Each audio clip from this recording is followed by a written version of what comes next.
Hey gang, check it out. Austin Music Foundation is excited to share the first 5 songs from year 4 of our Artist Development Program, available exclusively on Bandcamp. 5 brand new original singles from DZ Brown, Aubrey Hayes, Drint, Pelvis Wrestling, and Stone Wheels. Your $5 donation will help Austin Music Foundation continue leading the way in producing innovative, career-advancing programs, including the Artist Development Program. Every dollar over the suggested donation will go directly to these worthy artists. Check it out today at austinmusicfoundation.bandcamp.com. That's austinmusicfoundation.bandcamp.com. Get involved. I just wish you were up front from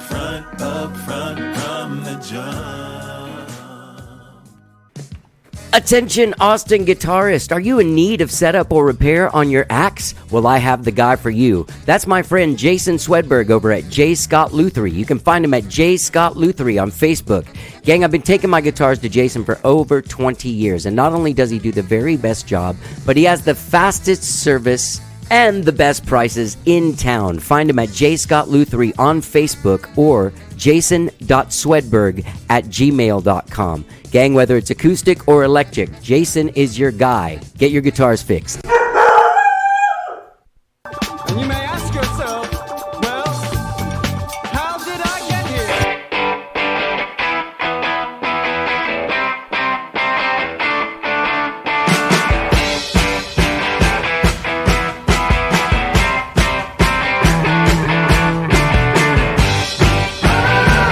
It's time for How Did I Get Here? And now here is your host, Johnny. All right. Hello, I'm Johnny. I'm your host. Welcome to the show. I hope you guys all had a good weekend. Good Super Bowl Sunday. I'm actually doing this in the morning on Super Bowl Sunday, so I haven't Super Bowled yet, but we'll see what happens, right? Hope you did have a good weekend. Gang, I have a great big show for you guys today.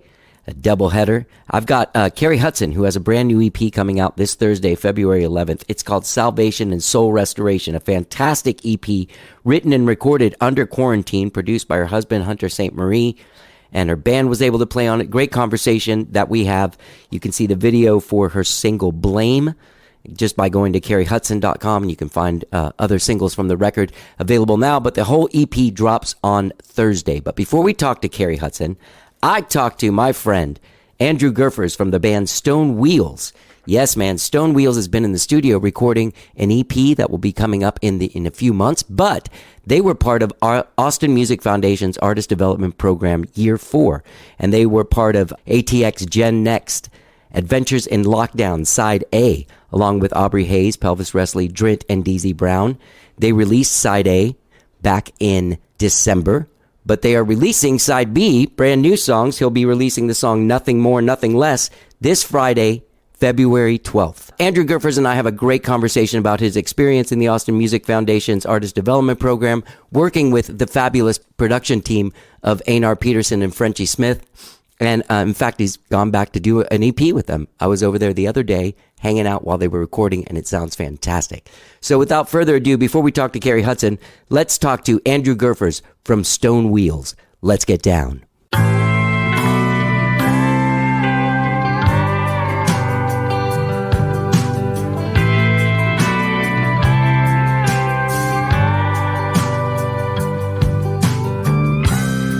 You know I've always felt as a part of you.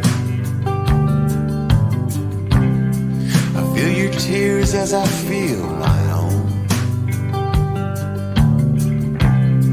There's no question now what I'm gonna do.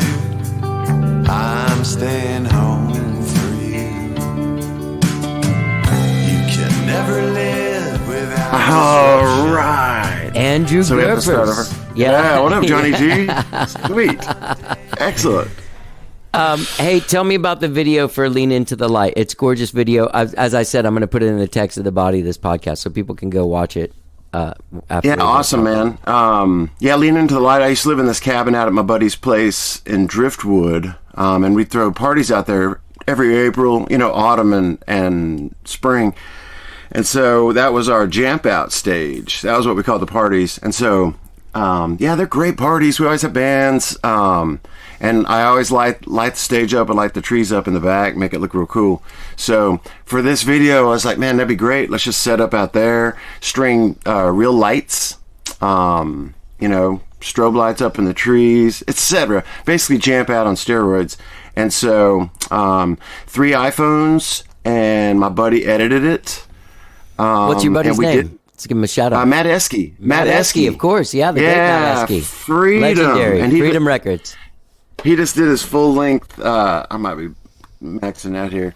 He did a Mojo Nixon documentary maybe cool. 2 years ago. Cool. And so it was supposed to air last year at South by. It was a big deal. It was going to be at the Paramount. Yeah. And then, the great cancellation. And so he's holding on to it. He didn't want to show it virtually. Wants to make it real. Yeah. But anyway, so Freedom was on board.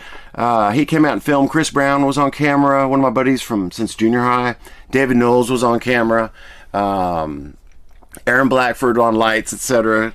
Man, it was just great. So we had the whole band out there. Yeah, it's a gorgeous video. Yeah, thanks a lot, man. I'm really happy the way it turned out. Totally DIY. Yeah, but it looks, which is what we're going for. But it looks great. Now at least these cameras are good enough where you can really. Or these phones are good enough. They're not even fucking cameras, really. Yeah, it's a phone. Chris Brown had. I don't know what the newest iPhones are, but the crux of those shots were shot on this really high-res iPhone situation that picked up the light, really well. So Freedom has since gone and bought whatever phone Chris was using, right, for future videos and stuff. So we got a great team, man. We really do. Everybody really worked hard on that video. The planning was stressful. Everything was. It's stressful it's now. A lot of work. It's a lot of schedules. Speaking of stressful plannings, your participation in the artist development program this year was spectacular. Not only did you record "Lean Into the Light," which is a gorgeous song, but the second single, and this is going to come out either the day that it drops or right afterwards. People can go listen to it on our Bandcamp page. Nothing More, Nothing Less is the second single from it. Talk to me a little bit about your experience recording. And sort of like this year's artist development program, getting like an overview of what it was like, because this is a lot different than most years because of the handicap that we had of not being able to really be together. So go ahead. Yeah, absolutely. Tell me a little bit about your experience. My experience at the Bubble was excellent, and from start to finish with all you guys, presenting our demos, going through them virtually, of course, picking them down, and then getting into the Bubble and having 2 tunes honed down, or able to work on them. 2 tunes in 2 days. That was the premise. And man, Einar and Frenchie were just so focused down there, and I keep telling them they're always 100% engaged. And so the sounds that we get, the movement of the sessions, the psychology into it all, it's great. It's awesome working with those guys. And so, yeah, we did Lean Into the Light first that morning.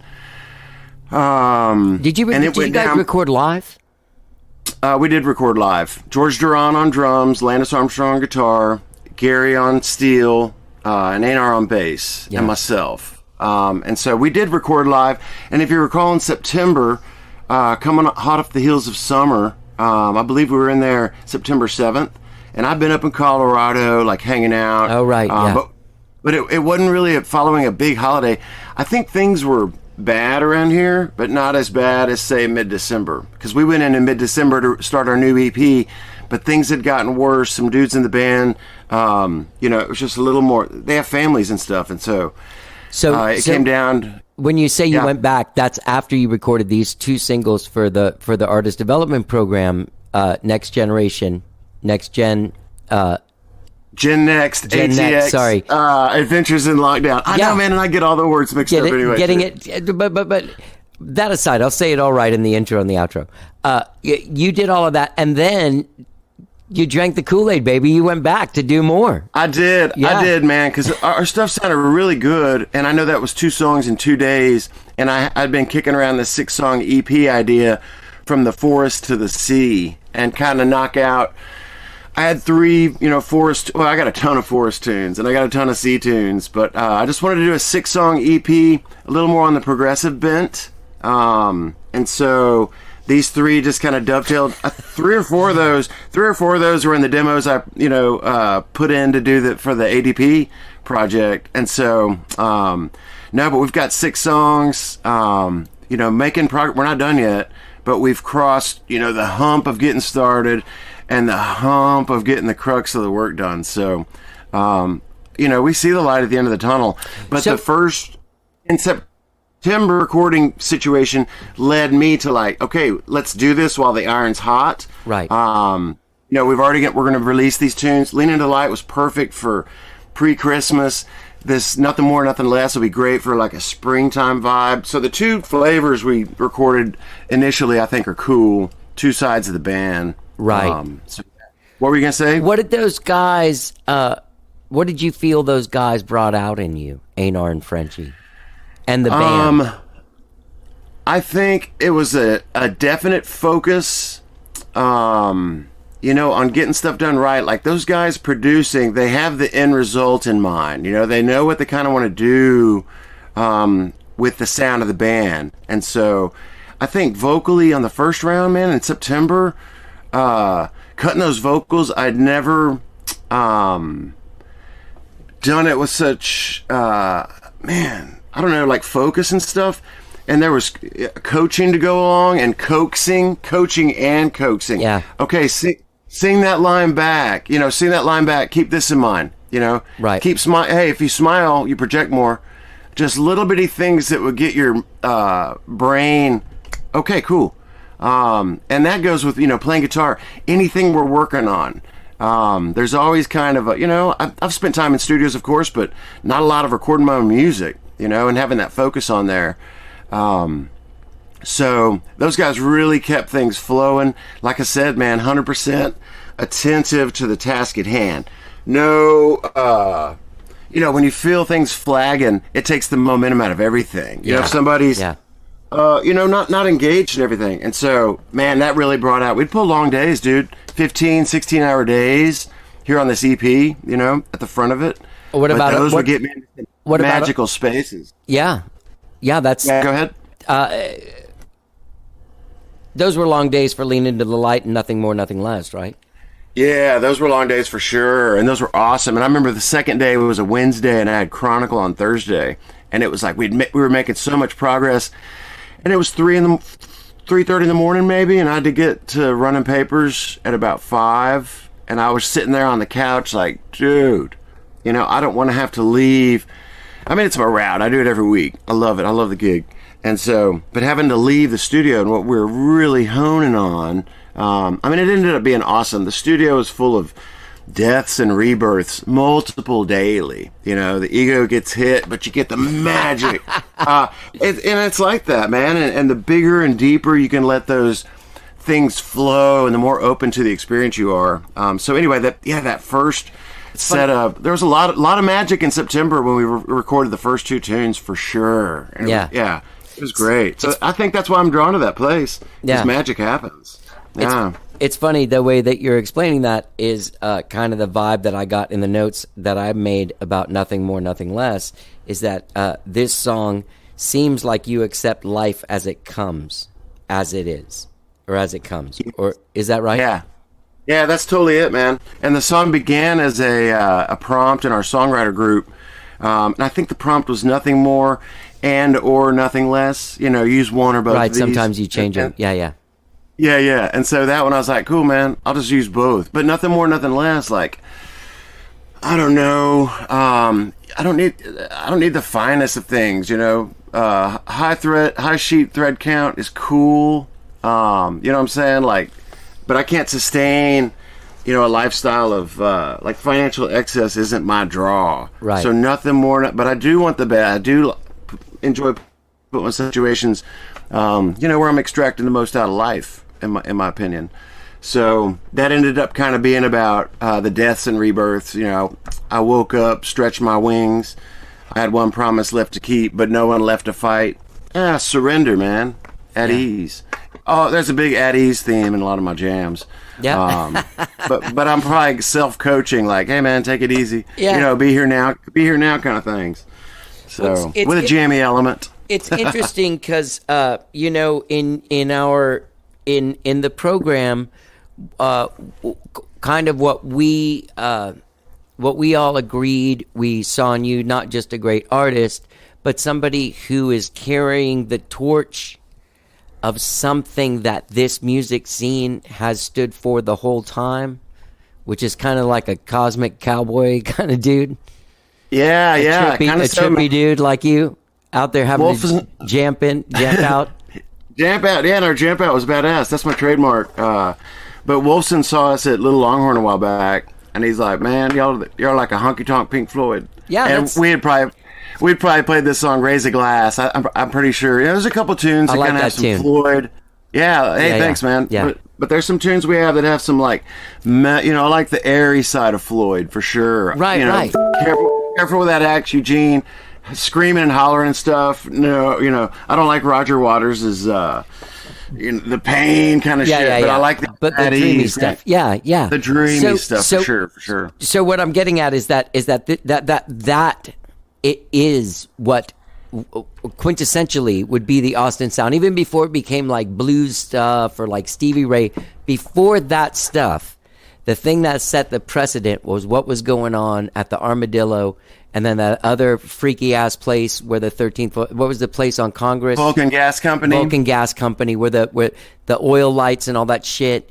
But there'd still be like a singer songwriter dude.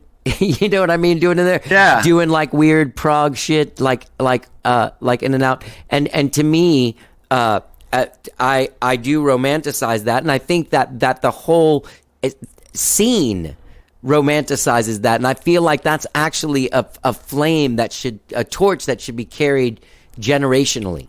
You know what I'm saying? Yeah, and I think it's just real music. If you write geographically, if you kind of absorb where you're from and what you're doing, right, and just be you. I kind of realized in pandemic here doing these live streams. We live stream every Friday night. Landis and I, a Stone Wheels duo, but it's just like, man, if you just be yourself. That's all you can do, and don't try to hit anything. If it comes natural, be that. And people are going to hear stuff in the music I write, and they're totally right. They nail my influences, and that's cool. I'm not trying to reinvent the wheel. Well, I just trying to make the wheel smooth and make me feel good. I want to write music I listen to because I don't listen to music. I'm not really a music listener, but I listen to my stuff. And every once in a while I'll get into listening to music, but I like quiet. You know? Well, let me throw this at you. Throughout this pandemic, obviously, we've had to sort of change the way that we do a lot of our program. The artist development program has changed with this pandemic, as everything else has, and has moved online. Is there a couple of things outside of just recording the song that you can touch on that maybe you got out of the program this year before we? Man, I think having a team and all you guys have been great to work with. And I remember in the beginning, like, okay, cool, man. They've picked a few artists that they dig, and I don't know, just getting some attention, some focused attention on your demos, stuff that I sent in. That'll put a little wind in your sails. And then if you kind of roll with that, I thought, we have these two really good sounding songs, so we'll make a video. That'll help, because there'll be some eyes on this. Yeah. Let's put some eyes and some ears on this. So I think it definitely put some wind in my sails and a little bit of confidence. Definitely. Or a lot of confidence. You seem to have, not in a bad way, but the only real phrase you can use to you've really taken advantage of the situation and used it to your advantage. Yeah, and I've hoped to do that. I knew, AMF would put a lot more ears and eyes on our stuff. Before this happened, I hit all our, social kind of things and website and, just brought things up a little more. They're not bulletproof and they're not current. But, you just put a little professional comb through your situation, through your organization. I think it's helped, man. We've got a lot more likes and things on our social medias. Our live streams on Friday, we're always playing for strangers. We got a lot of strangers going like our YouTube channel. So I like, strangers are just friends you haven't met yet. And if they're digging what we're doing, I know there's resonant souls out there. So, I'm going to make this music for my enjoyment, predominantly. And if I'm digging it, and sharing joy, then I think people will get on board with that too. Yeah. You know? And if you guys dig all this music, definitely go to our Bandcamp page and buy these singles. Help out the bands, help out the cause, help us have a 2021. Yeah, man. And I can't wait for y'all's next. Now that I know what y'all do, like from the inside out, and I've known previous things and talking to Einar, you know, kind of, here's what we're doing. But usually it's at a, I don't know, we're rehearsing or we're playing or something. So can't get all that detail. Right. But now that I've done it, it's like, oh man, great. For the next people, for people who haven't had a chance to record their stuff in a high fidelity environment with pros, PRO apostrophe S, not PROSE. I think that's going to be a good experience for the next class involved and the next one after that. I think y'all are doing great stuff, man. Thank you, man. I'm glad that you got to be a part of it. I'm glad to be a part of it. Yeah, I'm glad you were part of it too. I know everyone was. Congratulations too on the video and the EP. You'll have to come back on and we'll have a longer conversation about making the EP. I love it. I remember being on your show a couple of years ago before ACL, and it was excellent. That was so fun, Johnny. You do a great thing too with your podcast. Thank you, my man. Congratulations. Thank you, buddy. All right, man. Well, thank you and good luck, and I'll talk to you soon. Right on, Johnny. See you then, brother. And just lean into the light. Lean into the light. Through your darkest days. Always great talking to my pal Andrew Gerfers from Stone Wheels. You can find their single Lean Into the Light by going to austinmusicfoundation.bandcamp.com, checking out ATX Gen Next Adventures in Lockdown Side A. You can find that now, along with singles from Aubrey Hayes, Pelvis Wrestling, Drint, and DZ Brown. Now their next single, Nothing More, Nothing Less, drops on ATX Gen Next Adventures in Lockdown Side B, which drops this Friday, February 12th, and you can find all of that at austinmusicfoundation.bandcamp.com. Always great talking to Andrew from Stone Wheels. Great band, great dude. All right, so next up, we talk to Cari Hutson, whose brand new EP, Salvation and Soul Restoration, drops this Thursday, February 11th. The album was written and recorded under quarantine, produced by her husband, Hunter St. Marie, fantastic musician and great producer, man. This record's extremely cool. They won a Black Frank grant this year. Earlier in 2019 or whatever, the 2019 recipients last year. And obviously they used that to make this record. And the record is fantastic. It's an EP. It's not a whole record, but it is totally fantastic. Check out their video, Blame. Go to carihutson.com to see the video, find links to their music. They'll also be doing a live stream, record release live stream this Friday, February 12th. Live streaming from the Saxon Pub at 9 p.m. Central Time. They're also doing some other live streams later on in the month and in March. So just go to carihutson.com for all of your Cari Hutson needs. And without further ado, please enjoy my conversation with the amazingly talented and so sweet Cari Hutson. Let's get down.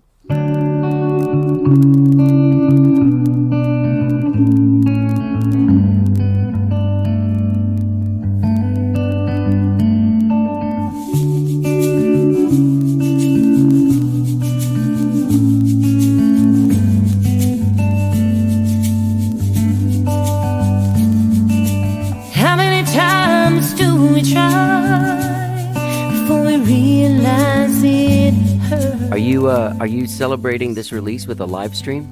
We are. Yeah, we're going to be at the Saxon Pub on the 12th of February. And it'll be the first time I've set foot in the Saxon Pub since, late February, early March. How have you been holding up, man? You made a record. That's pretty fucking cool. Yeah, I will say that, in this shutdown time, Hunter and I have been able to kind of like reconnect musically. Our daughter's 4 now, and so she's getting a little bit more, I'm not going to say independent. Like, it's not like we just like send her off and, like get in the studio and like leave her to herself. Yeah. But no, we've been able to like, get our minds around being creative again. And then also just being home together. It forced the creative things to happen because we are always here. You know what I mean? Yeah. And we've had a lot of things to write about and be inspired by. And, with Black Fret, we're so grateful at the end of 2019. We were awarded the major grant, one of the major grants with Black Fret. And how much was that? More than 20 grand? It was 20 grand. 20 grand. Yeah. Right. Mm-hmm. And it afforded us to maintain our sanity and our keeping the hope alive, because we could still pay the bills, but also have been able to invest in our craft with, hiring a publicist to push this EP. This is my first foray into a proper release of any material I've ever written. I've only... What do you mean? Your last one was a full album?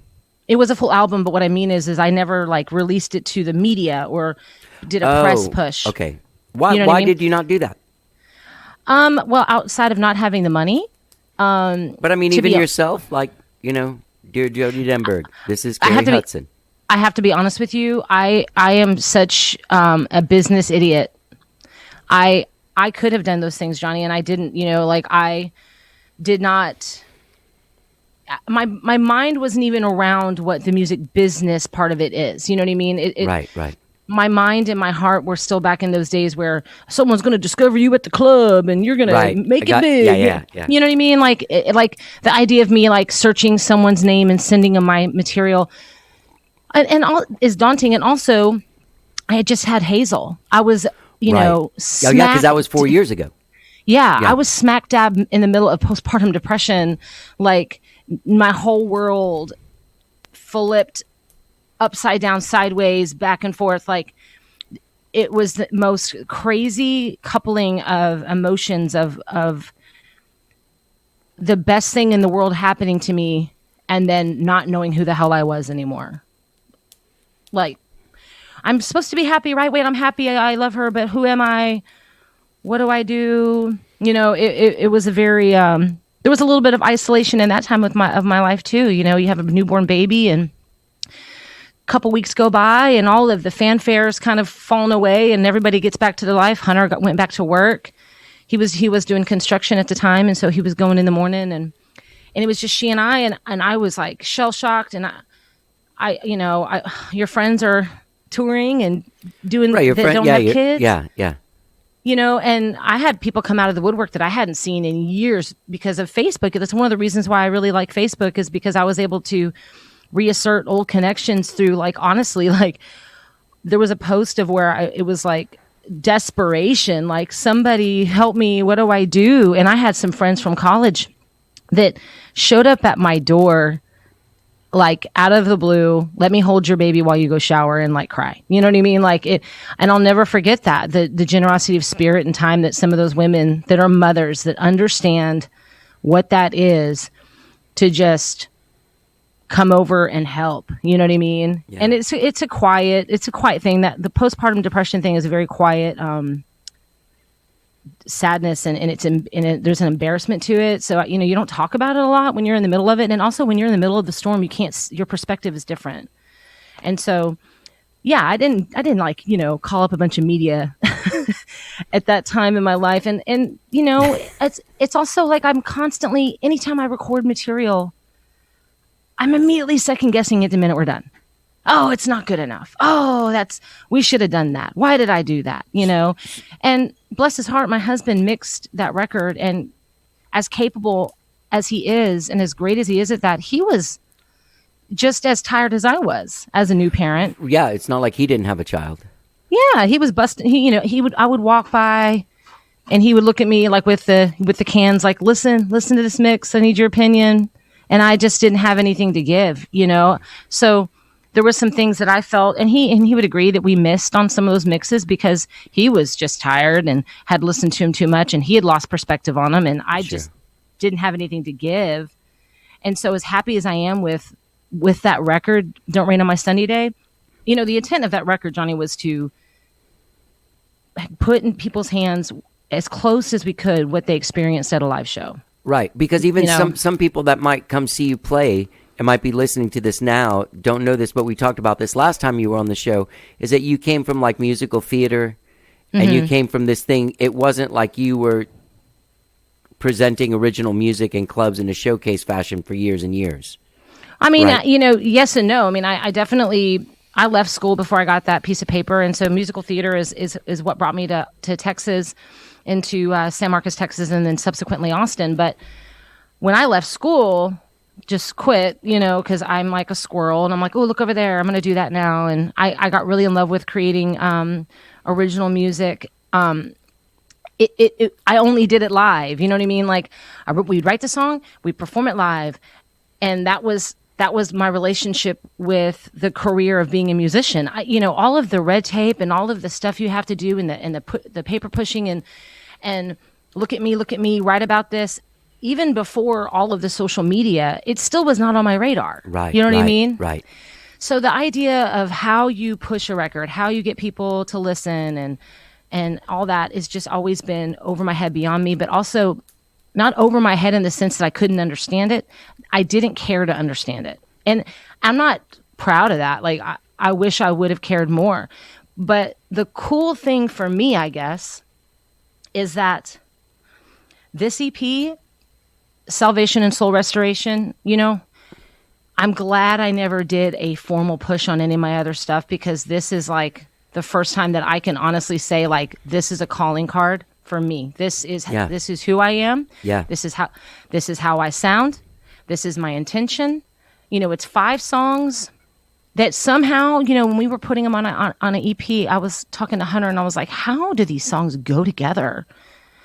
Am I going to come off like schizophrenic or like what? Because they're all very different, but somehow they just tell this story together, and it's me, and I'm really proud of it, and I'm really happy that with the help of Black Fret, with my husband being a genius in our little home studio, and with me having the time to really sit and assert myself and write material that I can get my head and heart around and want to push out to the world, I'm so grateful for that, Yeah. Salvation and Soul Restoration is fantastic. It's a great record. You guys did an amazing job. And I was going to say that there's a level of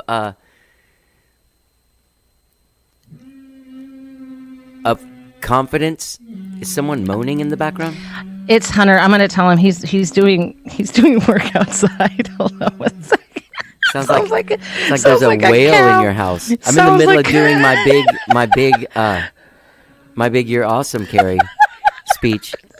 That's a bit loud. I couldn't tell if he was like checking out his feedback trip. He's working on some. I might have to like literally yell out the window for him to stop if he doesn't get this text message.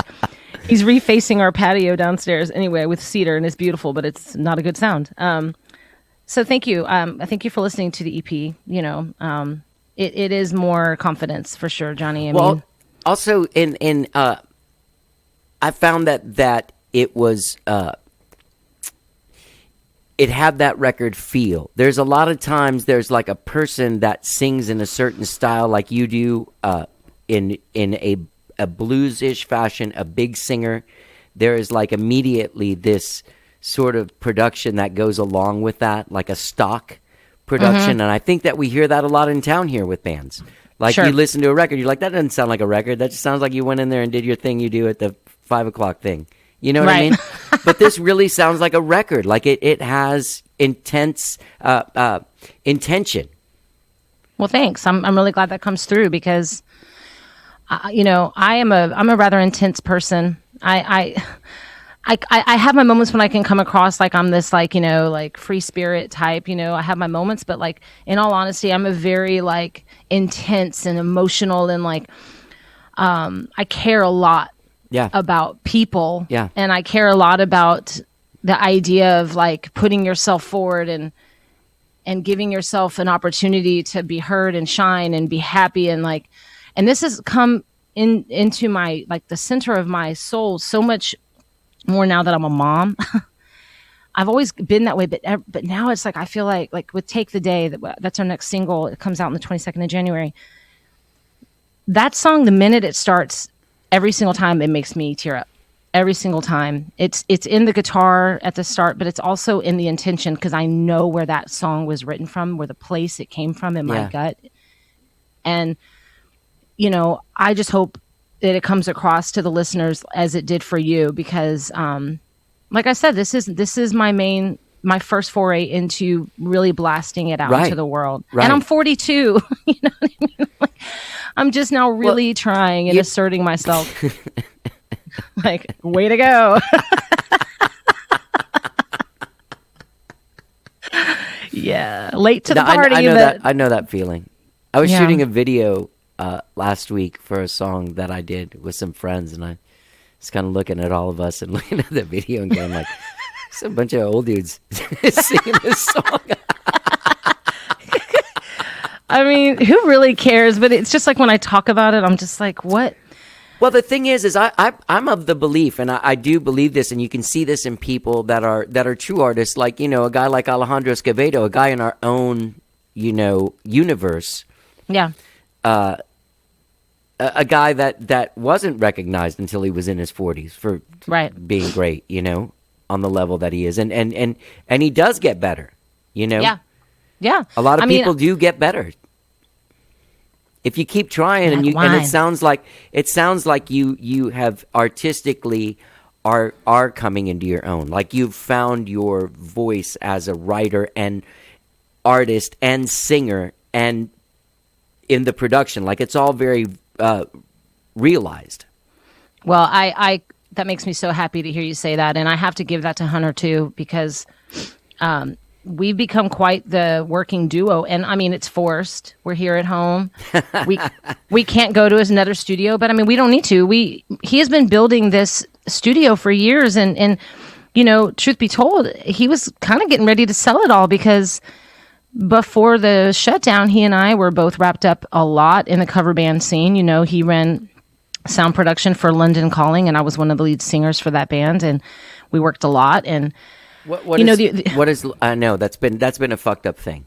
You and I are in the same boat in that thing, where all of a sudden, like, the gravy train is gone. Yeah, I mean, but I have to tell you, you know, and I kept getting gig inquiries even during the shutdown, and I kept having to say no, and I just kind of I'd been wanting to walk away. I love all those guys, and honestly, like, you couldn't ask for a more talented crew of musicians, and I love playing with them. It's a blast, and it made me good money. Yeah. But I realized, I was like, you know, if I don't really assert myself with my original material now, when is it going to happen? And with the shutdown, it made it easier for me just to kind of make a clean break and walk away respectfully. You know, back in 2013, I walked away because I did the Janis Joplin off-Broadway musical, A Night with Janis Joplin. And I came back shortly after returning back from that, doing that show. And so when I left again, you know, I did it in a way that the door is always open. You know what I mean? And it's a great thing that way. We have respect for one another. But being able to walk away from that and really focus on my own material, and Hunter and I being able to sit together and assert ourselves as songwriters, right, has been really amazing. Like, we wrote The Rescue together around the kitchen table shortly after Hazel had been born. Well, I say shortly after. I think it was like a year and a half into her being on the planet. But it might have been shortly after you came out of your fog. Out of the fog. I mean, honestly, it was right at the height of my mom's alcoholism toward the end of her life, which I just lost her in September. Sorry to hear that. Yeah, you know, it was a slow moving train, but it brought us The Rescue, and that's been the most cathartic. And, you know, it's been cathartic. It's also brought me a little bit of guilt, because my main foray into the music scene, as far as, you know, getting that article written, is like discussing, like, you know, family dirty laundry. It's a little bit like, oh man, but it's the truth. And I am in a deep search right now for, like, what's real, the things that make you feel the most, the things that just, you know, you cut through the minutia and you get to the grit of it and, like, the meat of it. That's where I'm at right now. And I feel like that comes through with The Rescue. There's a vulnerability with that song that everybody can relate to, because everybody knows somebody that's going through something, if it's not yourself. You know what I mean? I find it highly relatable, but that's not why we wrote it. It just came through very naturally, you know? Yeah. Well, how are you doing now? Like, since your mom's passing, are you? You know, it's a yo-yo. There's moments when it's like out of nowhere, I'll be like, oh, I'm going to call my mom. And, oh, no, I'm not. You know, I wasn't around my mom a lot in the last 5 to 7 years because, to be honest with you, it was too painful for me to be around her, you know. Was that difficult for you, just becoming a mom, to not be able to share that thing? Of course. It was, honestly, her addiction, that's the ultimate betrayal of the whole thing, is the lack of connection that we got to experience as a mom and a grandmother and a grandchild. I mean, the moments we did share, there were joy. There were spatterings of joy, you know, but there's also a whole lot of, you know, pretending that everything's okay, family gatherings. And I'm not one of those people. Like I am not the person that doesn't call out the elephant in the room and give it a name and put a necklace on it. Like, I'm like, no, that's there. We're going to talk about this. And so after a while, I had to omit myself from family gatherings because I couldn't feel authentic in that space. And I couldn't not recognize the ridiculousness, you know, how ridiculous some of it was, you know? And so I lost opportunity to connect with my mom over the last handful of years. But, you know, as brilliant as she was, and she was brilliant, an amazing woman, you know, over time with that addiction, alcohol, she was addicted to alcohol, and it took over her brain, and she changed, you know, it really changed who she was. And so, it changed me, you know, but every time I see a red bird in my backyard, which I do every day, I do feel like she's visiting me, and I feel comforted by that. I asked her to visit me, and I asked her to make it known, and that little bird sings every day, and I come out, and there it is at the bird feeder. So, you know, maybe we'll make up for lost time somehow. Yeah. Now it becomes hard for me to figure out how to transition back into the album. Oh, well, I mean... Okay, so let's talk about this tune, Blame, and you made a video for it. Yeah. Great video. Can I ask you a quick question? Sure. What is there any kind of like legal ramification of using footage? Or I guess we'll find out. I guess we'll find out. You know, when we released it, we purposefully released it the day before Election Day, but it got squashed. You know, like pushed down in algorithms or whatever it is you want to call it. Like, my goodness, you know, I had this feeling in my gut we'd get thousands of views and maybe this or that. We got like 200. I mean, it got squashed. And so we were kind of bummed about that. You know, Kevin Connor at Sun Radio gave us some love and played it. You know, a couple small radio stations out in Wembley played it, but like, it just kind of got lost in the ether. And so, so no ramifications as of yet, knock on wood. But I was just wondering about that. But it's a great video. Also, I'm glad that you put the names of victims of police violence up there. Well, I mean, this is what it is. You know, if we have a platform as small as my platform might be, as it might be a postage stamp, but I'm going to perch on my big toe get as tall as I can, and if I have a platform to speak up and demand that we take notice of injustice, and then I'm going to do it. Like, Blame, also very natural, came through. Hunter and I are sitting on the front patio in Galveston where his parents live, and we were just discussing the world and what was happening. And we know we have a daughter, and I'm talking about the world that I want to, you know, help preserve for her, you know, and the rights that she deserves, and that her friends, besides, you know, what color of their skin or who they love or who they worship, they deserve the same things. And for her to understand that and not be scared of, you know, speaking how she feels, like all these feelings, you know, and I said, but, you know, but when the person who's trying to, you know, lead our country won't accept blame for anything that he has done that hasn't worked out in the country's best favor, like, where's the accountability? You know, and that's when Hunter just said blame, and it perked me up. And then he got a phone call. His best friend from out in Tacoma, Washington, called him, and so I just kind of got to going on my little end with writing. And when we returned home to Austin, we were doing these live streams every Monday night at the very beginning. And he sat down at his pedal board, and he has a looper, and he just started kind of messing around. And I was like, ooh, I like that. And the song just kind of built itself. And then he kind of just took it upon himself to fully realize it and recorded the drum track and, recorded the bass track. Does he play drums? Yeah. That was the first instrument. He's really good, man. Yeah, that was his first instrument. Okay. At 15, his first live show was playing drums in his dad's band. His dad plays guitar as well. He's lefty.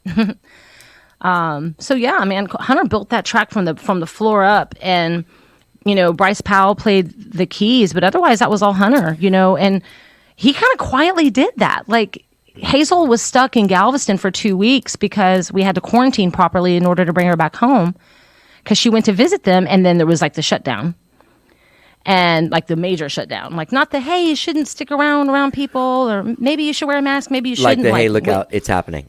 Yeah. And so we're like, well, I guess she's going to stay with her grandparents for the next 14 days until we know that everything's cool. So in that time period, Hunter got to just sit at his console and just kind of jack around. And then all of a sudden we had this track, and I was like, oh my God, I didn't even know what he was doing. I was just like watching Netflix. I was watching Netflix in the other room, and he's like, and then he puts this video together, and it just blew my mind. I mean, he's learned on the fly so many things during this shutdown. He is brilliant. He's not paying me to say all these things, by the way.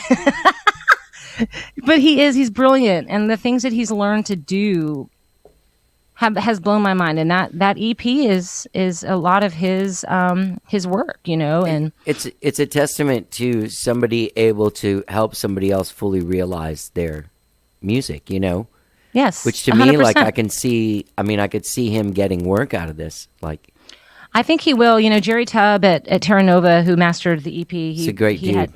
He is, Classic and dude.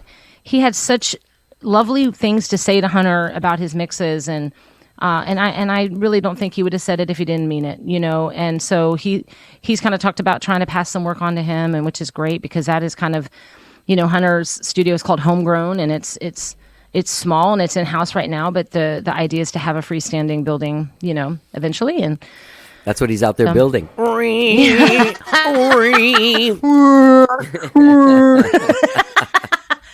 But you had said, like, as far as like the connection of my mom's, with my mom passing and how that impacted me, about how do we get back to talking about the EP. Honestly, Take the Day is a perfect segue for that, because that song is about self-care. It's about realizing when you need to just take a minute. Yeah.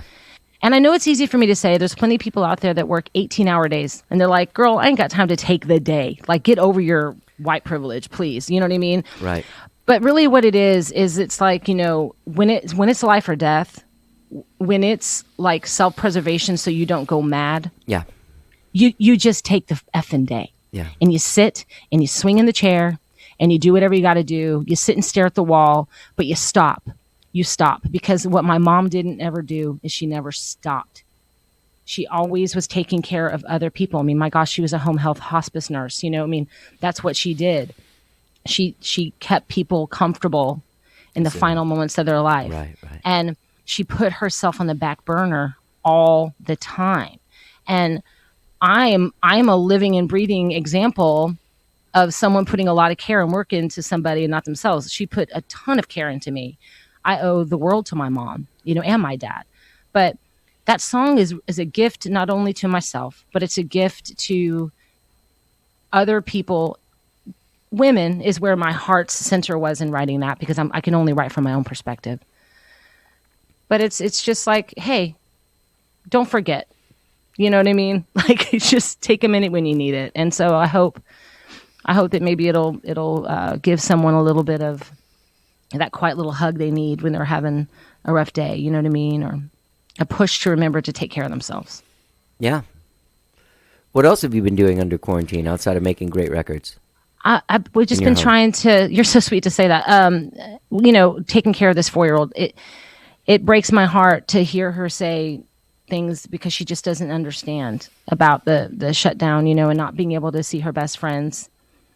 She trying to entertain her has been a full-time job, and we have help. Hunter's parents are incredible. They're healthy, energetic, really cool people. And Fred and Teresa take care of her when they can. You know, we try to space out our visits to make sure that they're safe, you know, and Right. but they do help us, and that helps with my sanity and Hunter's sanity and us being able to have, you know, time just to be Hunter and Cari, you know, like, Yeah. and come back to who we are as outside of being a mommy and daddy, you know, And a production team and a working, you know, you're also a couple. yeah, I mean, because sometimes I have to remind myself, like, when we're just sitting and bullshitting at the end of the night, you know, and over a glass of wine or beer or something, like, to not I immediately go to, okay, so the cover of the EP, what should, Oh, right, no, right. Like, I have to remind myself, like, to just be present with him as his wife and his friend, you know.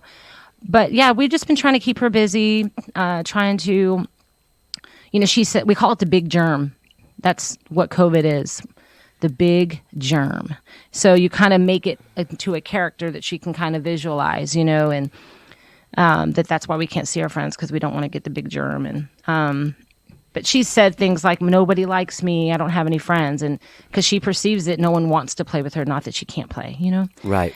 And that's been, but we've been really grateful to get her into like a preschool program 3 days a week in like a little pod, like 4 or 5 kids, and that's been going well, and everybody's been healthy, so hopefully that will continue to be that way.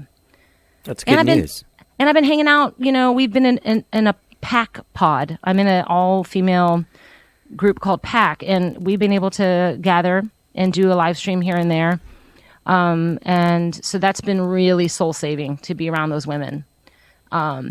Because, you know, I need a little more estrogen in my life, you know, like, so that's been a saving grace as well.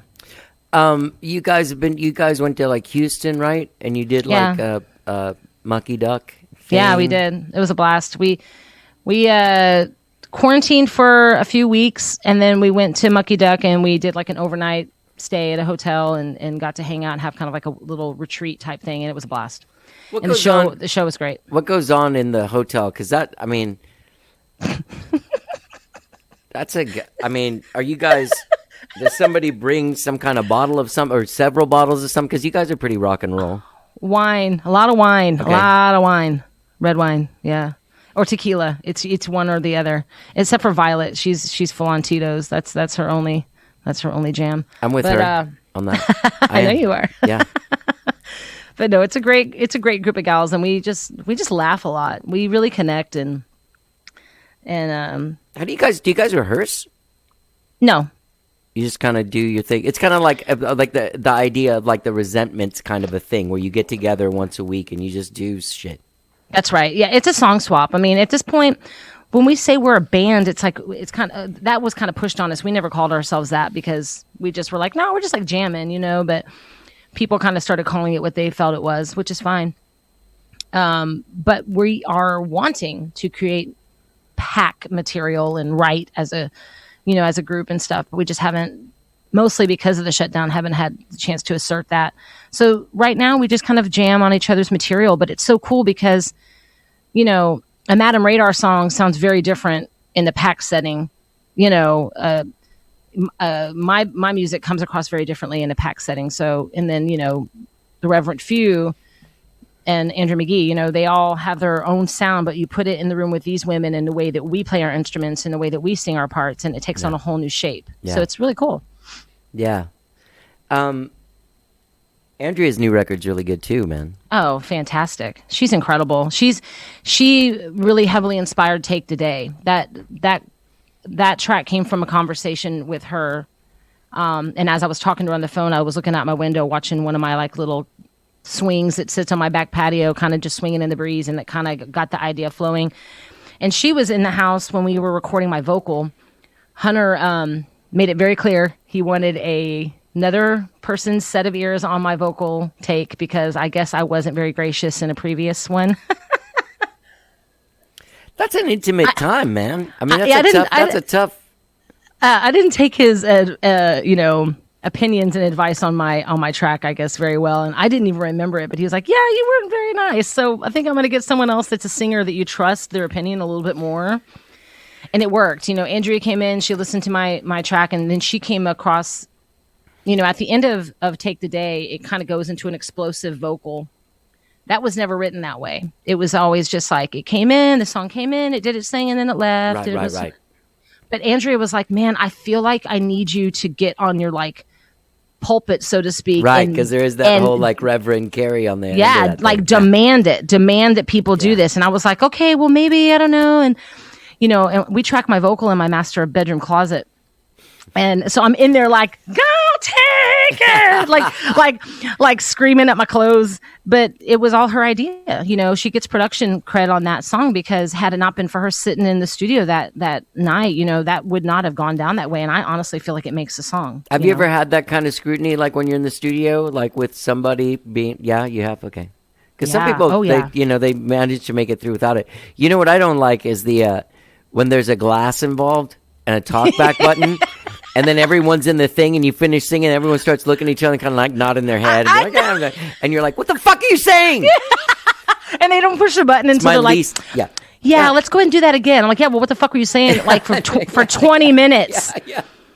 Oh, man, do I know that? Or it's actually, I've also been on the other side of that coin where I've been just in an ISO booth, and it's just like, Yeah. Like, I don't hear anything. I can't see what. I'm like, so no, I mean, I've never really been like harshly criticized. Like that was terrible. Why are you even like trying to be a singer? But I've been like really curtailed on like people like this particular guy that worked on my first record really wanted to take a lot of the soulfulness out of my voice and like clean it up, And I was real green at that time, so I kind of let it happen. And so the record, sonically beautiful record. I love the songwriting. The musicianship on that record is incredible. They were all studio cats. But where am I? Like the soulfulness just kind of got ripped right out of me, and it was just too clean, and it was like sterile, Right. But that's kind of it. I mean, otherwise I've just been kind of, because my next record was, Jeff Plankenhorn produced it, and he knew where I was coming from as a singer, and so, but I didn't even do my vocal when he was there producing. That he just produced like the band, and then I did my vocal at home because that's just kind of how it timed out with being pregnant and having to take time off and the whole thing, so this usually I do it on my own, but I guess I don't know, at some point when I had recorded with Hunter, I guess I kind of got biting with his opinion, and he was wary of that happening again. Yeah. But he put Andrea in there. Nowadays that's an actual like job. A friend of mine, a really good friend of mine, lives in LA and really makes a great living at. She does two things. One of them is she takes and comps the vocal tracks, and then like auto tunes when she needs to, and spaces out so they sing in time and shit. But another thing that she does is actual vocal production with the artist. Like the producer will be like, "All right, now Angel's going to come in and tell you what to do." I think it's great. I mean, I might know how to sing. I mean, I've never been trained. I have no formal training. Right. I know I don't sing correctly. Like I 100% know I don't. I don't ever warm up. I don't warm down. I go in there and I run my marathon without any kind of like prep. You know what I mean? And a lot of people would be like, "Oh, that's so wrong. You're going to hurt yourself." So I'm all for having someone come in and help me along with that. But I also really stick to my guns when I feel like the track is right and my. Sure. So it's a tough thing, but I would be really interested to work with someone like that in the future. Yeah.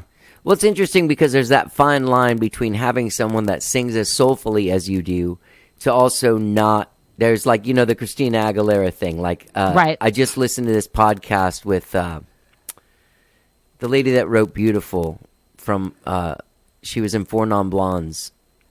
I don't know her name, but that take of Christina's Linda on that Perry. song is unreal. Oh, well, okay, yeah. You know why that take is unreal?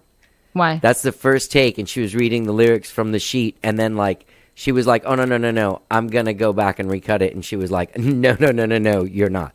Yeah, because you would add too much stuff. You just delivered the emotion in the simplest, truest way, and that's what that. Yeah, that's an amazing song, an amazing recording, and unreal.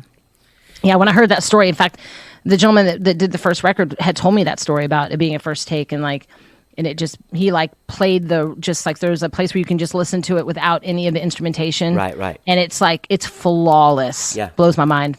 And that's, Andrea McGee, and, we're talking about her, with her technique of singing and recording is unreal. Like, I have a lot to learn from, and Paige DeChaussee of the Reverend Few, both are in Pack. And when I listen to them sing and their how they articulate and how they still sound so natural, Right. I've learned so much from sitting next to them and singing, you know, and it comes across in some of my tracks on the EP, and I've noticed it. I'm like, oh, there's Paige, oh, there's Andrea. You know, it's funny that way.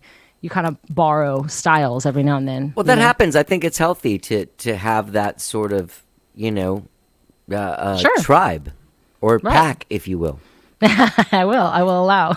You will allow pack. I will allow. So let me ask you this about making this record. Was there any, I mean, you have a band that you've been playing with for a while. Does it Oh, yeah. change people a lot? Or I know Hunter's the guy, but is there other guys So that switch out? it worked out because of the nature of quarantine. Some of the bandmates were able to fly in recordings from their own personal spaces. Like Bryce was able to record at his spot and fly him over. Cecilio came over and masked up and cut some of the tracks that we needed drums for. And Eric Lennington, he flew his bass parts over. We also had Katie Oh, Marie. so people did play on it. Okay. Oh, okay. yeah. So Hunter did all the instrumentation on Blame except for the keys, but then otherwise we had players, but we just had them Oh, okay. fly. Okay. Yeah. The only person we didn't get to have on the record at all was Brandon Lane, our percussion player, because he doesn't have a home setup where he can do that. And he has been in very, very strict quarantine because his wife, is at risk. And so we have not been able to have any musical interaction. We've had some front yard hellos, but so that's a bummer for me that he wasn't able to be present on the EP. But another thing that happened during the shutdown with working with a publicist to push the EP was the decision to drop Good Company out of the name of there was a little bit of a rebranding, so it's just Cari Hutson, just my name. What did those guys feel like? Because I had a Johnny Gowdy and the Little Champions, and when I wanted to do another, I went on without those guys and just ditched the Little Champions thing.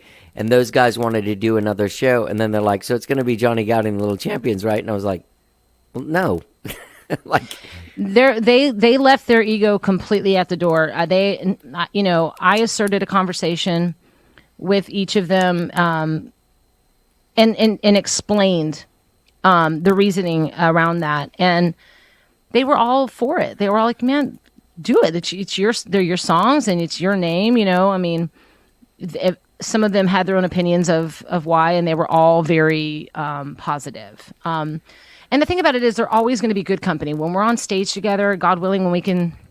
Well, February 12th will be the next time we play our original music together. I will still say this is Good Company because they are. I'll always refer to them as that. That is the band, the name of the band that backs me. But when it came down to continuity, the business side of things, on Facebook, it was Cari Hutson and Good Company. But then I also have my personal page, Cari Hutson St. Marie. And then I've got Instagram, Cari Hutson. It was like there was no... Right. There was no... And did those guys help you out with that? Oh, yeah. They did? Eric has been really great. Eric Lennington, who plays bass, has been really, really great helping me rebuild the website. And the website was always carihutson.com. So that didn't have to change. Right, But as far right. as like the content, he's helped me with rebranding on my Spotify, getting the Apple Music. Because what would happen on Apple Music is if you would search Cari Hutson, you'd find the 2011 record. If Right. you searched Cari Hutson and Good Company, you'd find the 2018. Right. Once again. Yeah. It needed to be cleaned up, so we cleaned it up, and it's a lot better. People can find me now, and all of those different platforms speak to one another now. So it's and honestly, Hunter was the one I was worried about the most in the name change because no matter what down the line, I mean, unless he got a better offer to go play guitar with someone else, which I would always support, he was always going to be my right-hand man, guitar player, songwriting partner, right? So in my mind, he was always kind of like the face of Good Company. And then hopefully the other members would be able to stick around, but life is crazy and that changes all the time. But so dropping Good Company almost kind of made me feel guilty that he wasn't being represented or isn't being represented. But he, you know, and I've talked to him about it a lot because it's very important to me because I'm not a solo singer songwriter. I don't sit down with an acoustic guitar or piano and write songs. Right. You know, but he has been very supportive of it. It's like Pat Benatar and Neil Giraldo. Right. Just like it. No. But very similar, you know, I mean, everybody, and he was like, look, you know, there's other people that co-write with Sheryl Crow. There's people that co-write with Adele, you know. Hopefully one day I'll get something on the back end that shows appreciation. But for now, he's like, don't worry about it. I'm enjoying what I'm doing. My name's on it, you know. Yeah. And the truth is, if the shit flops, it's on me too. It's my face. It's my name. That's exactly right. That's the part that no one ever really talks about. There's the risk. You know what I mean? Like I'm the one that gets the hate mail over blame, not him. Right. So right. You know, which I did. So you know what I mean? I remember a long time ago, an A&R guy that I had said, he was talking about like kind of like, hey, you should really kind of like pull in the reins a little bit with your shit and not always be asking those other guys what to do all the time in your band. And I said, why? And he said, because if this flops, you're a failure and those guys were great musicians in a band that never got a chance.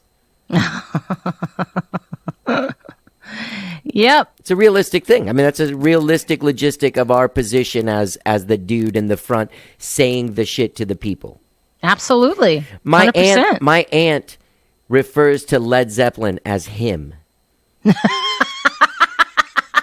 That's hilarious. As far as she's concerned, that's Robert Plant is Led Zeppelin, and he says stuff to her, so therefore that's who she's connected with. Oh, how funny is that? Has no idea that there was a drummer in that band that everybody loves. Could have been 5 different drummers. She would have never known the difference. Or an amazing guitar player who's still out there playing to this day. Yeah.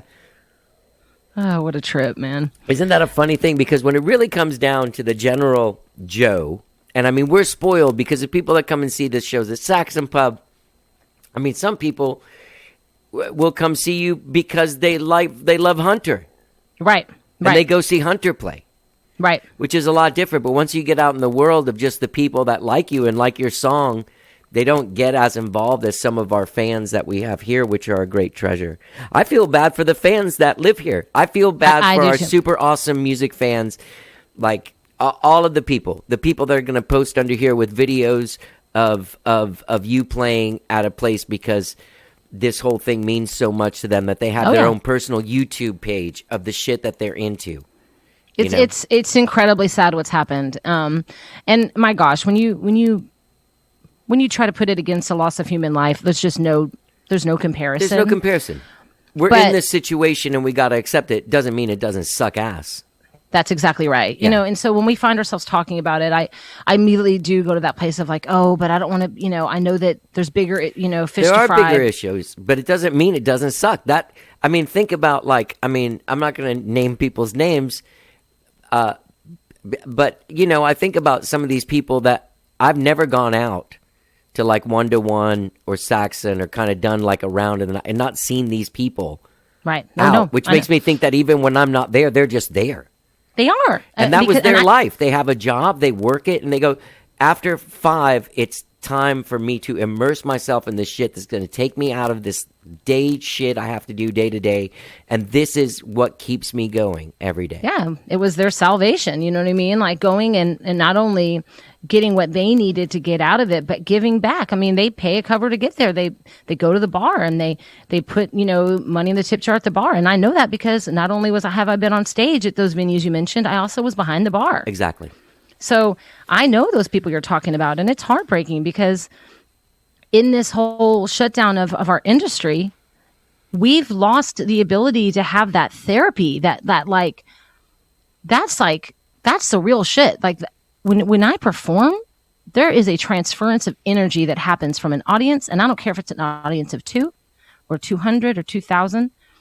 There is a transference of energy that takes place, and you cannot manufacture that in any other way than in the happening, than in the flesh of being physically on that stage and feeling that energy. Live streams will never bring that because they can't.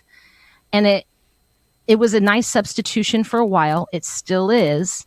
Hell, I've got one coming down the pipeline, On Tuesday, I'm doing the Janis Joplin tribute show at 1-to-1 for her birthday. I saw that. Yeah, I saw that. Every year we've done it, it's been either a sellout or damn near sellout. So it's going to be really odd to do that to an empty room. But, we're going to do it anyway. You can really see Kurt at those. I've done a couple of live streams from there, and you can really see Kurt. So that's good. I know. He's so supportive. He's back there like yeah. pumping his arm and like letting you know what people are saying on the comment thread, which is really lovely. They're weird. They're weird very to strange. do. Yeah, they're strange, man.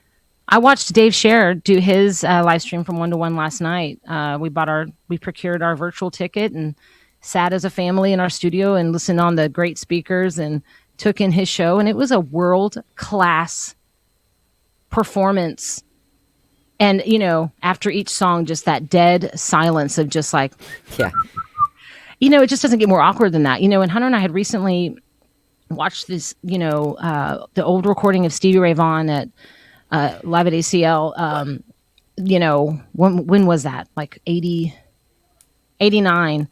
And Dave Scher, guitar player, I got a lot of similar feelings from watching that show last night than I did watching that taping from years back. Yeah. And I just was like, this is insane that this level of talent is playing like in this manner. He should be in front of thousands of people right now. Like it like killed me, but he's still up there doing his thing because you have to do it. Like we can't stop, like this bullshit about go find something new. Like fuck off, Ivanka Trump. Like, are you kidding me? Go find something new. She'll be I've been doing this my whole life. Yeah, yeah. And you're going to tell me at 42 to go find a new purpose? Like straight up fuck off. Like, pardon my French, but I couldn't believe that. Like, and having other people look at you kind of like, well, what are you going to do now? Well, I'm going to keep trying, I guess. I don't know, but I'm not going to just, I look around in this house and everything that you can't see on camera is, there's musical equipment everywhere. There's guitars hanging on the walls. There's, papers with lyrics scribbled down, and there's intention all in this space to continue doing what we set forth to do. And we're going to do it. We're going to figure it out. We'll take out another loan. We'll do whatever we got to do. But that it doesn't stop. It's not going to stop because of what's happening in the world right now. It's just not. And I just hope that people can be responsible and do the right thing so we can get back to work. This industry it's going to take a lot to rebuild it, but I'm hoping with, a new administration, perhaps we can get, the right foot in front of the other and get on with it. Sorry, I lost myself a little bit there. No, that was good. I liked it. Got a little excited. It was a passionate plea, which people can hear you do one of your passionate rants at the end of your upcoming single, "Take the Day," where in your closet you were screaming at your clothes at the direction of a very, very, very. I'm very scared of Andrea McGee. Is that weird to say? No, it's not. There's a part I don't know about her that I just don't ever want to know. You're right to feel that way, I think. And I think she would agree with you. She's lovely and she's amazing, but she's got a fire in her for sure. Yeah. I always want to hug.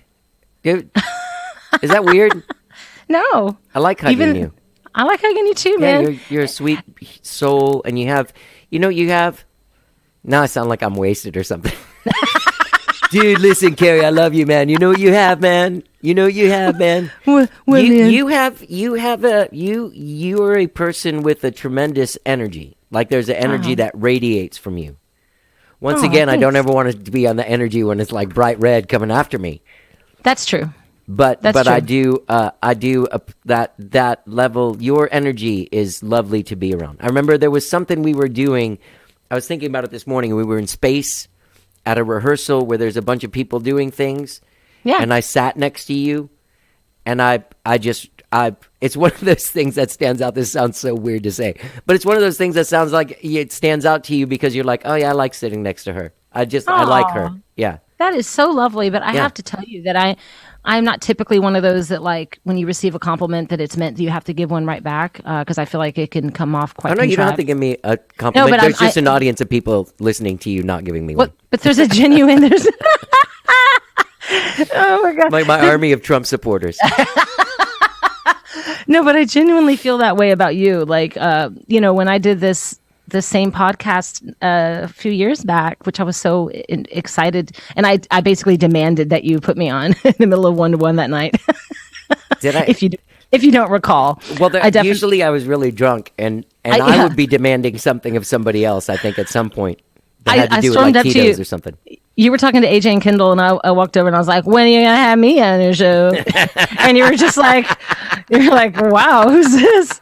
But when I walked, I definitely did that. And your face, I mean, like you kind of looked like you're like, "What?" But when I came to your place and did the podcast, of course, we were able to do it in person because the before time, and it was like immediate comfort.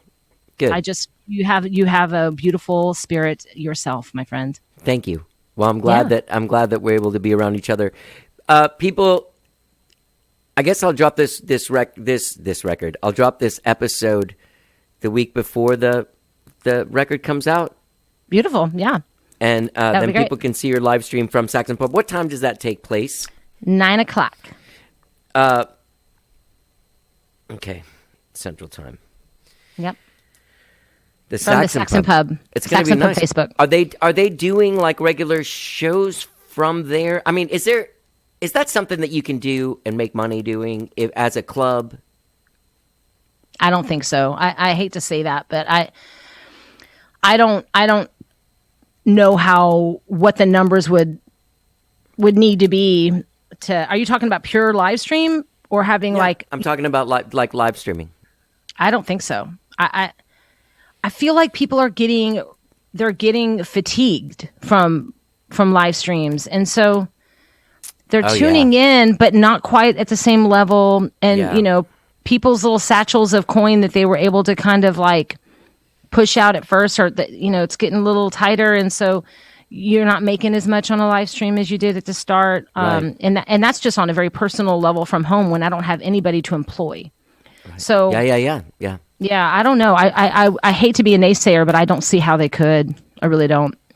But I appreciate them opening their doors for us to go and do our show from there. It's my home base outside of 1-to-1, and it had just been so long since I've been there, and so I'm really excited to be back. 1-to-1 was sold. It was, and so it's going to continue as 1-to-1. Yeah, and with the new owner, Greg Ware is still helping him book. Good. Mm-hmm. Yeah, so I booked the Janice show with Greg. I've yet to actually meet the owner virtually or in person, but I'm just grateful that it's given another chance, and hopefully it'll prevail, and hopefully it'll maintain the same kind of feel. You know what I mean? Like that home, that when I left Strange Brew, because of the closing, and we took our residency to 1-to-1, it was strange at first because that room was so vastly different. But very soon after we had been playing there every month, it became very much like another living room, a place that I could call home. So I hope it can last. That place and Saxon Pub are great rooms to showcase because the house soundmen there, if they knew, I mean, I know doing shows there, I do send Kurt like a set list and a playlist of the tunes so he knows what's happening. You know what I mean? Absolutely. And I put little notes of what I'm going to be doing where, because I play piano and guitar and stuff sometimes, so it takes 2 mics or whatever. You know what I mean? Like, right. There's just that kind of shit that, like, I think a lot of people don't realize they can do that. But when you have house sound guys that much that are that good and kind of familiar with what you do, like Richard and Kurt both are, luckily, oh man, you're absolutely right. They care. They put a level of intention and care into your sound. I mean, your average listener that comes to a show in a live venue, I mean, if they don't realize it now, they need to realize that the sound engineer is another band member. They don't come to rehearsals, right? But your show is up to them. If you don't, I mean, some of them do. Do you know Hazmat? I don't. Okay, I had him for a while. When I could afford it, but he did rehearsals too, just kind of absolutely. I also hired him as like a coach, like a show coach. No shit. Yeah. So he'd like to teach you like Like Not to teach, just to be. I mean, because by that time I was already like 40, but so old. I was like, one day we were working on something, and he pointed out, like, why don't you do like it's the first song of the set? Why don't you do like The Cure, like do like a long intro with guitars and psychedelia, and then kick into the jam. You know, like helping you procure a true show. Like hey, why are you doing that song after that song? It takes you out of the vibe that you're in. If you slide this song, and then you'll continue this vibe and have a show. And those things are, even though we performed them on stage for so long, and we kind of do that from the vantage point, having someone that's looking at you, going like, no, come on. Well, yeah, they can see it. They're like, you're going to lose people. If you're losing someone that actually enjoys your music, right, then you're definitely going to lose someone. yeah, right. No, I love procuring a set list. That's it's one of the reasons why I hate writing a set list, and also one of the reasons why I love when I complete my set list, because I really try to create an arc, and I try to create like what that feels to take it on, to take on the performance. Yeah. So I love it when someone gives me a good note. You know what I mean? Yeah, I'm all for it. So things have changed in the world of Cari Hutson. At one point, 4 years ago, or 3 years ago, however long it was, you're shaking me down while I'm cocktailing it up at the 121 bar, and now I'm getting your publicist emails like, "Hey man, you know Cari Hutson? There's a great artist in town named Cari Hutson. Have you heard her? This is this lady." Yeah. You're like, yes, I've been hugging her for years. Yeah, I like to hug her. Yeah. you guys hire her out for hugs? When I got Is she a hug prostitute? Hey man, sorry. If it brings some money in, I'll consider it. No, when I saw it come through my email that I was going to be doing this show with you, I was thrilled, and I was a little sad that we couldn't be in the same room, because, like we talked about, that energy, man. I miss feeling that from friends, but we'll get there. Well, people need to check out this album, Salvation and Soul Restoration. You really did make a statement. I saw the thing. It's a statement piece. It is a statement piece. You made a great, both you and Hunter together really made a great statement in songwriting, in production. Like, you really. Thank you. Yeah, you did it. Good job. Thank you, man. I was hoping that someone would think that and tell me the truth, because I can also handle, Yeah. But I feel good about it, and I'm ready for the world to hear some of these songs, even if it's just, everybody that lives in the same city I'm in. If you could all just hear it, that would be great. But I would love, for it Spread the word to catch fire. When does Take the Day drop? January 22nd. Okay, so yeah, a week from today. This will be out in between that and the release of the album. So yeah, that'll be available. It's available now, guys. Check out Take the Day and Blame. Both singles are available now. Well, the Rescue and Blame are available now. Take the Day will be available the 22nd. But I guess but this will come out after. Yeah. Okay, I just, just catching up. All right. Cari, it's been great talking to you. Oh, I love you. And people can find you at carihutson.com. Get out there and check it out. And don't forget, February 12th, live stream from the Saxon Pub at 9 p.m. Central Time. That's Get to see the stage that you love to see with people playing on it. And we'll have a couple special guests in our set. So, oh, really? Oh, yeah. Okay. Can you tell me and my audience? Yeah. No. Yeah. Well, I can. Yeah. Okay. Andrew McGee and Dave Scher will be. Hell yeah.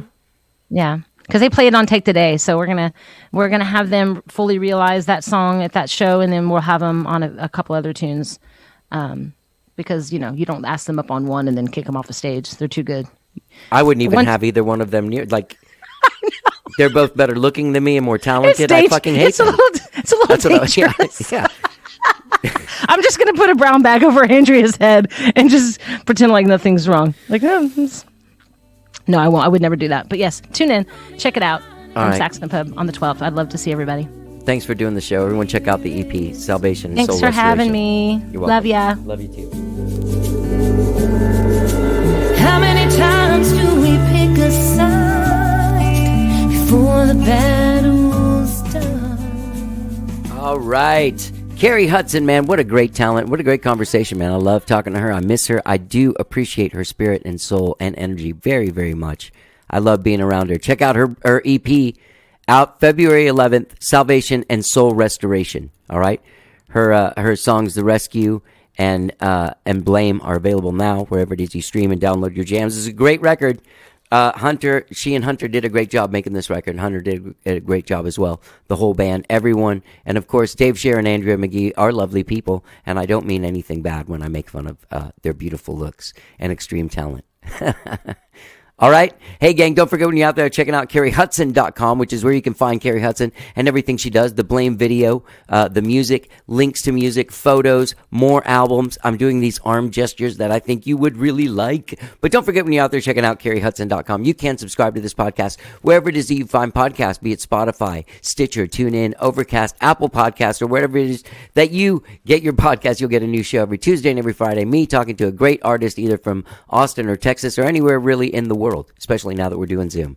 I appreciate Cari Hutson for using a microphone and getting some good sound this way. She and Hunter were smart on that level. Gotta thank her. All right, man. Let's listen to the rest of this song, The Rescue. Great song from Salvation and Soul Restoration, the new album from Cari Hutson, dropping February 11th, 2021. Get out there. Get involved. Do it.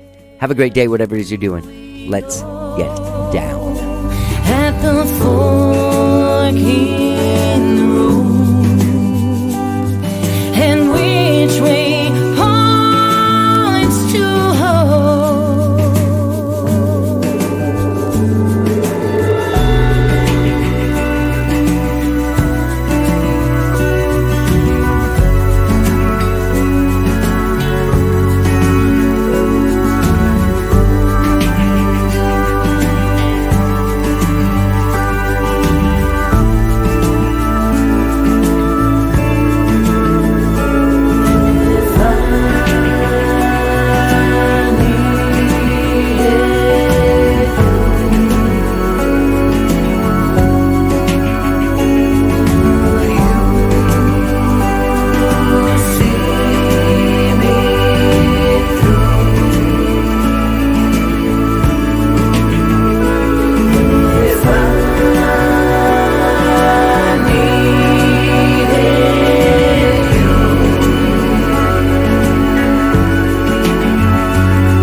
Throw me a line if I reach it in time.